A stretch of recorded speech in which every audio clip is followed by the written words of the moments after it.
সম্পদ তো লাগে না আমার জীবনে, আর যে ইজ্জত দিছ সারা বাংলাদেশের মানুষ আমার ইজ্জত করে, এর চেয়ে বড় সম্পদ আমার জীবনে কি হইতে পারে?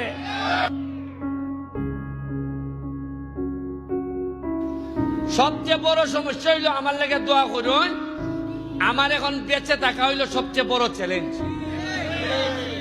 সব একখান হইতেছেন, সব একখান হইতেছেন, দেশে বিদেশে, এলাকা এলাকার বাইরে, খেরে যে এত হলতা বাইঙ্গে লইতেছে।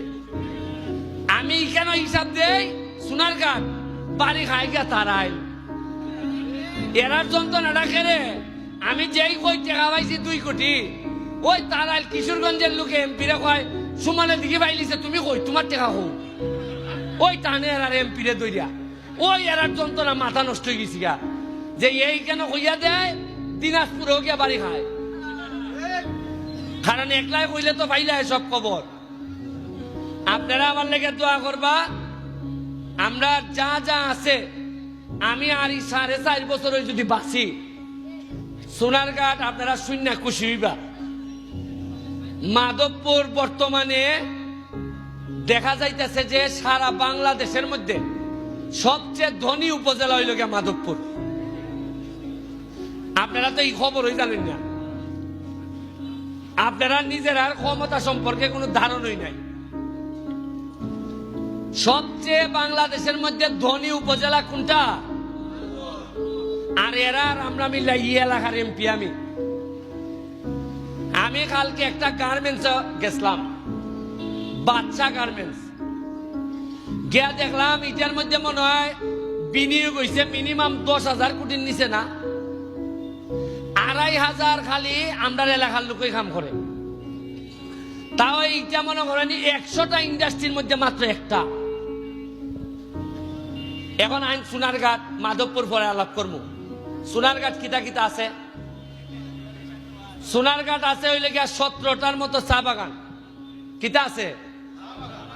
প্রতিটা চা বাগান রে ইচ্ছা করলে আমি সারা বাংলাদেশের মধ্যে পর্যটনের জায়গা তৈরি করতাম পারবো। অলরেডি 3টা ওই এমডি যাইতে রামগঙ্গা যাইতে ভাইবা একটা যাত্রী ছাউনি বানাইছি, দেখছেন নি?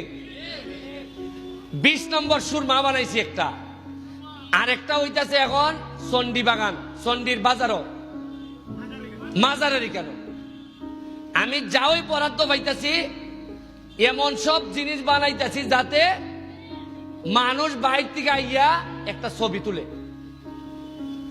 আর যদি 2-3 বছর সময় পাই, এই যে আজকে যে পর্যটন দিকে আইলাম যেটা পাঞ্চরি, এটারে আমি একটা ডিপিবি বানাইয়া লই যেতেছি, একটা 5 স্টার হোটেল অথবা ইকো রিসোর্ট আমি না বানাইয়া আমি আপনার দ্বার থেকে যাইতাম না, আপনারা নিশ্চিত থাকুন। এটা আমার এই এলাকা খালি 5 স্টারের মধ্যে যদি 500 পোলাবান কাজ না করে, তা আমি এরারে জায়গা দিব কই? আমি আমার নিজের ছেলে মেয়ের লেগে যা চিন্তা করি, আমার সোনারঘাট মাধবপুরের প্রতিটা বাচ্চার লেগে আমার এই সেম চিন্তা। কারণ আমারে এমন একটা মানুষে আপনারা এত ভোট দিয়ে সম্মানিত করছেন, আরে সম্পদ তো লাগে না আমার জীবনে, আর যে ইজ্জত দিছেন সারা বাংলাদেশের মানুষ আমার ইজ্জত করে, এর চেয়ে বড় সম্পদ আমার জীবনে কি হইতে পারে?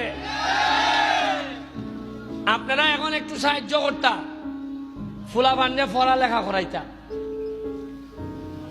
ফুলাবান্ডে পড়ালেখা করাইতা। আর আগামী যত নির্বাচন আইব, পরবর্তীতে সংসদ নির্বাচন আবার আইব, যতগুলা নির্বাচন আইব, উপজেলা, ইউনিয়ন, আপনারা কাছে আমি আল্লাহর হস্তে চাই, অবশ্যই সৎ মানুষ, অবশ্যই কাজের মানুষ, অবশ্যই গাম পালাইতে পারে যে মানুষ, অবশ্যই যার ভিতরে মনে মানসিকতায় সে রাজনীতিটারে ইবাদত মনে করে এইরকম লোককে নেতা বানায়। যারাই আপনারা নেতা বানাইবে আমি আছি আপনাদের সাথে, তবে চেষ্টা করবো আপনারা ভালো লোককে নেতা বানায়। কারণ পুরা একটা সিস্টেম আমরা কাজ করতেছি, সাংবাদিকরা কাজ করতেছে। আমি যে পরিমাণ পরিবর্তন আমার সোনারঘাটের সাংবাদিকদেরকে দেখতেছি, আমি নাম ধরে কইতে পারি। আমাদের কামরুল ভাই, জাহাঙ্গীর ভাই, নুল আমিন ভাই, আমাদের রায়হান, আমাদের আলাউদ্দিন, আমাদের লিটন ভাই, আমাদের আরো যারা সাংবাদিকরা আছে, যেভাবে এখন পজিটিভ নিউজগুলো সামনে নিয়ে আইতেছে, জননেত্রী শেখ হাসিনার উন্নয়নের যে বক্তব্য দিয়ে আইতেছে, এইগুলা আমাদেরকে অনুপ্রাণিত করে। আগে সাংবাদিকরা এইভাবে কাজও করতে পারে নাই। এখন আপনি আমারে বলেন, থানা, এসিল্যান্ডের অফিস, ভূমি অফিস, কোন একটা জায়গায় এমপির নামে, রাজনীতির নামে খবরদারি করা হয় না। আপনি একটা জায়গা পাইতা না যে এমপির লোক গিয়া হইতাছে যে আমি তো এমপির লোক, কিছু পয়সা দিলাও। আরে জীবনে 4 মাসে আজকে যদি মইরা যাই গা, তাও হইয়া যেতাম পারবো মরা নদী পরিষ্কার করছে আর আমার সিএনজির বাইদের লেগে 2টা স্ট্যান্ড বানাই তুইয়া গেছি। আমি আপনার কাছে আল্লাহর হস্তে চাই, আমার যে ঘাম পড়ে প্রতিটা দিন যাদের বিরোধিতা আমি করি, দুর্নীতিবাজদের যে ঘাম আমি ফেলি, আমি বিশ্বাস করি ঘাম কখনো প্রতারণা করে না। আর যারা ঘাম দিয়ে গোসল করতে শিখে তারা ইতিহাস বদলাইতে শিখে। আমি আপনারা সোনারঘাটের মানুষ, আপনাদেরকে বলবো, একসাথে আমরা যদি কাজের মধ্য দিয়ে আগাই যাই, আমরা ইতিহাস বদলাইতে পারবো। আপনারা প্রস্তুত হন। আগামী মাসে বৃষ্টিটা পড়লেই 1 লক্ষ গাছের চারা ইয়া নামবো সোনারঘাট। ফলের চারা, ভালো ভালো ফলের চারা চাঁপাইনবাবগঞ্জ থেকে আনা হইব। 1 লাখ সোনারঘাট, 1 লাখ মাধবপুর। আমি কইসলাম নি যে এমন ভাবে সোনারঘাটে সাজাইয়ে তুলবো, এমন ভাবে ফল ফসারি দিয়ে তুলবো যে পুরি বিয়া দি তুই ভাইয়া সোনারঘাট, পুরি বিয়া দি তুই ভাইয়া সোনারঘাট। আপনারা ফলের লেগে রেডি হন। এই যে ধান কাটার যে হারভেস্টার মেশিন, খবর পাইলাম 10টা দিছে সোনারঘাটে আর মাধবপুরে। আমি কইলাম কেন আমরা 10টা পাইলাম কেন? কয় আমরা সময় পাইছি না স্যার, আপনি একটা তদবির করলে মনে হয় বেশি পাইতাম পারি। সকালবেলা ফোন দিছি, যিনি পিডি, যিনি এটা দেন, ফোন দেওয়ার পর উনারে সালাম দেওয়ার পর উনি আমারে বলল আমি তো আপনার ফ্যান।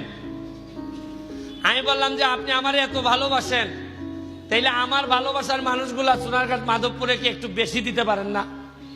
উনি সাথে সাথে আমারে 5টা বাড়াই দিল 15টা। একটা হারভেস্টারের দাম 40 লাখ। 5টা বাড়াই দিলে প্রায় একটা টেলিফোনে আমি 2 কোটি